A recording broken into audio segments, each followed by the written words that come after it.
Welcome back to my channel. Stay tuned to our channel for sports and entertainment news all the time. Please subscribe the channel.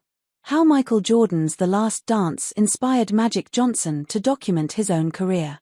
Magic Johnson hasn't played an NBA game in nearly 3 decades, but is still omnipresent to basketball fans through his frequent TV appearances, his viral tweets, and the depictions of him in mass media. One of those was in the HBO series Winning Time, The Rise of the Lakers Dynasty, in which Magic was played by Quincy Isaiah. Another was They Call Me Magic, an Apple TV Plus documentary that the Lakers legend says was inspired by The Last Dance, Jason Here's incredible documentary on the final season of the Michael Jordan-era Chicago Bulls. The Last Dance came out during the height of the COVID-19 pandemic at a time when people were starved for something good to watch. To everyone not named Scottie Pippen, it absolutely delivered, giving an inside glimpse into the denouement of a dynasty while giving the world several iconic memes that live on to this day.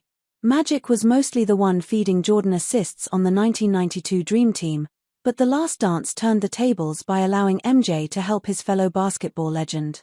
The reason we did it is because when Michael did The Last Dance, my phone just started ringing, Magic told Variety in 2022.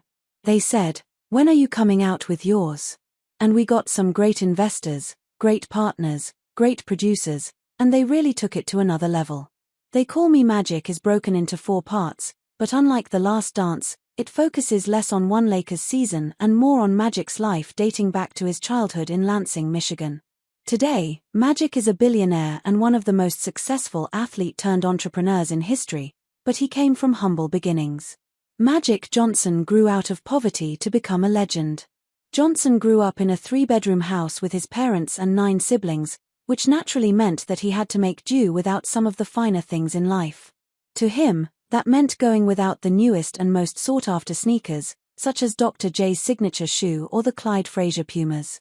Instead, he had to shop the discount rack for his basketball kicks, and it was tricky to find his size.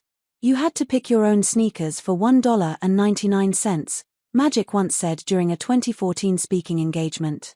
Although some of his friends did have flashier shoes, it didn't matter once Magic and his talent took the court. "But you know what? I was wearing them out in those $1.99 specials," he said. Magic has done so much great charity work in his life, not only to raise awareness and money to help the fight against HIV and AIDS but also to help kids in similarly disadvantaged situations as the one he grew up in. The Magic Johnson Foundation, which he founded in 1991, helps over 250,000 people each year. In February, Magic was named by California Governor Gavin Newsom to the Rebuilding Commission aimed at aiding recovery efforts from the California wildfires with a focus on the less affluent Altadena neighborhood.